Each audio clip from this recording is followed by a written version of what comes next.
Hey folks, Joe here for another quick video. It is Saturday evening, I think it's just past 6 o'clock or so. Just sipping on my last coffee of the day here out in the shop. As you can see, got a lot of paddles on the go, getting things finished up here. And as I mentioned in a previous video, not the last video from earlier today, but another video from a week ago about the start of my kayak trip I recently did. I mentioned I'd be doing a separate video where I talk about the botched surf landing on day one. So we're going to just chat about that a little bit right now for a couple of minutes.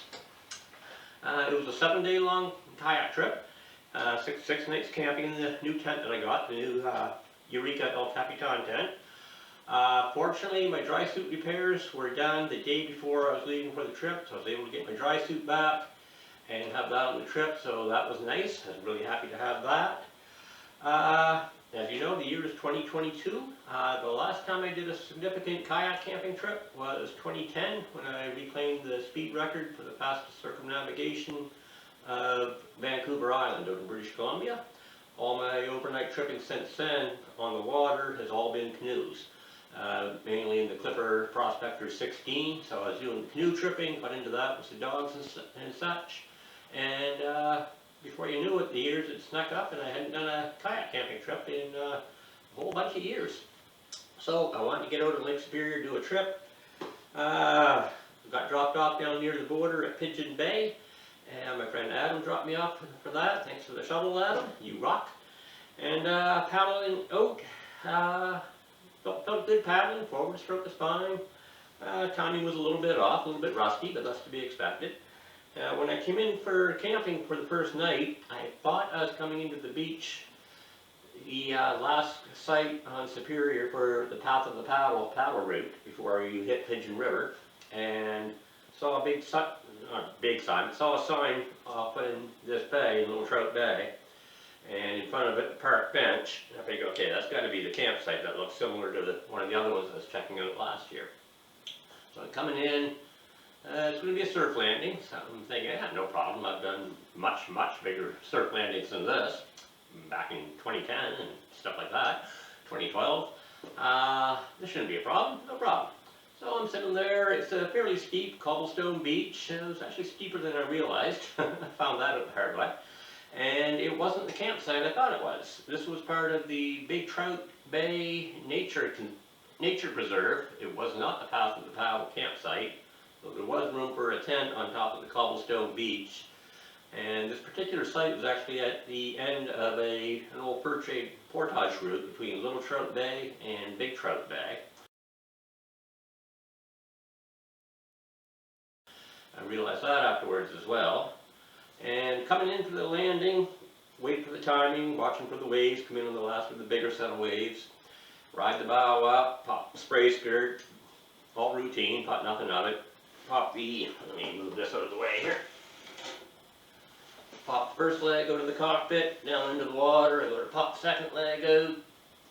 Did I mention that I'm a little bit older now than I was in 2010, and flexibility is not quite the same as what it should be. I got to work on a stretching routine. I've already started that the day after the trip, by the way.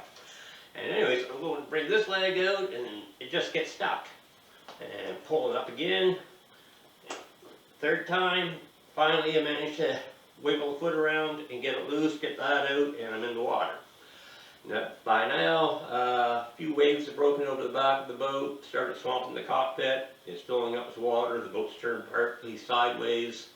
Now I'm trying to get it up this steep beach. Another wave washes up, hits the boat, pulls it back out into the water a little ways, so I'm back out, probably in water just past my knees. No big deal, so I thought.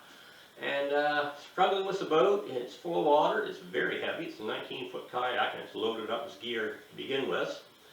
And yeah, all kinds of fun. Got my dry suit on though, that's good.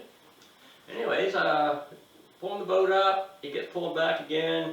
Somehow I end up between the boat and the shoreline, which is never a good thing. Next wave knocks the boat up against me, knocks me down onto my knees, sort of into the water on my side a little bit. Water from here down, this part of me is out of the water. Next wave lifts the kayak up, bangs it down on my left leg. Fortunately, no harm done, it was just good bump, And I'm thinking, that could have been worse. And get up from that, I go around to the other end of the boat, start pulling it up into the beach, finally get it up after a little bit of tugging and huffing and puffing. By now the heart rate is going pretty astronomical. I got the boat just out of the water, I sit down, catch my breath, no problem. And then start bailing the water out of it, get it further up shore, safely out of the water, and then get changed out of the dry suit, put on warm clothes, and all is good. No cell service on this beach. I realized that after I got the phone out, no big deal.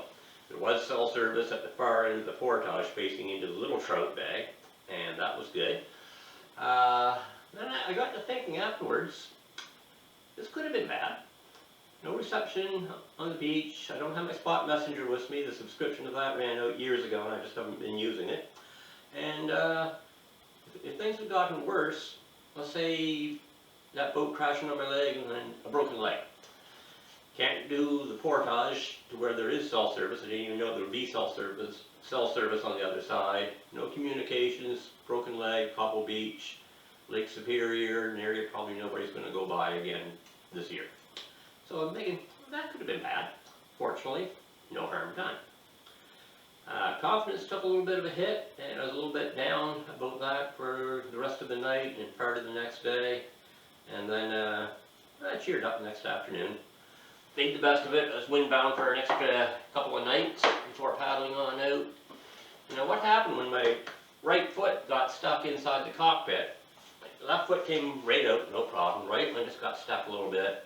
I was loading the kayak up to start out. I was in a bit of a hurry. It's the first time I've packed a kayak for a camping trip in a bunch of years. So I'm not as on the ball on that. This goes here and this goes there. Or I'll get second nature after you do a few nights in a row. Anyways, I was getting my last stop in, and then I got 2 dry bags up in front of the foot pegs, which I've done many times. That's fine. Except one of them leaked and ruined some of my food. Always check your dry bags first. And I had a 6-liter MSR dromedary water bladder. The black bags fill up with water. They have these straps on attachment points going around it so you can pick it up, hang it, do whatever. And that was sort of between my legs and the cockpit, which I don't normally do. But getting the last minute things in, throw it together, it's fine. Short paddle, no big deal. It's not big conditions. Conditions got a little bigger after we got going, but not so bad. Anyways, the strap got caught on my foot, and that's what kept me from getting the foot out. I had to reach down, sort of push forward, pull the foot back out, then I got out. So poor planning on my part, poor packing, and not as flexible as I should be. Working on that. That'll be fixed before the next trip. And so yeah, it made for an interesting day. I was even thinking this might be my last kayak trip. It's like, I botched a very easy surf landing. I've done surf landings much bigger than that in the past and never had a problem, never botched a surf landing on a trip before. And this just was like, oh man, this sucks, I'm getting old. Am I too old for this? But yeah, next day, once I was back out in the water, it felt good and the rest of the trip went well.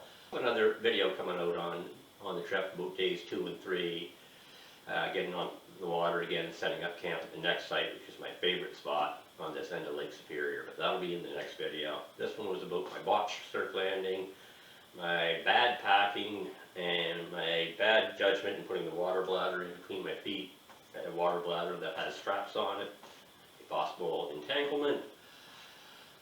Fortunately, all ended well. The rest of the trip went fantastic, had a great time, and like I said, there'll be more of that in the next video. I got a few videos still to do on this, and we'll get that put together hopefully in the next week. This is the second video today. The last one was a week ago. I should get another one out hopefully 2 or 3 days. We'll go from there. Anyways, that's enough rambling on for now. This is probably a lot longer than I wanted it to be. I thought this was going to be about a 3-minute video. I don't know how long this is going to end up being, probably 7 or 8 minutes, I'm guessing. Anyways, I'm going to stop talking. I'm going to put my empty coffee cup away. Check the time. It is 6:21. Time to shift gears a little bit. Crack a cold beer. Get organized on the paddles a little bit more, do a little bit of laminating, and get ready for tomorrow. Talk to you again soon. Hit the subscribe button. Did you hit the subscribe button? It's that little red thing down in the corner. Click that if you haven't already subscribed. Oh wait. Got it?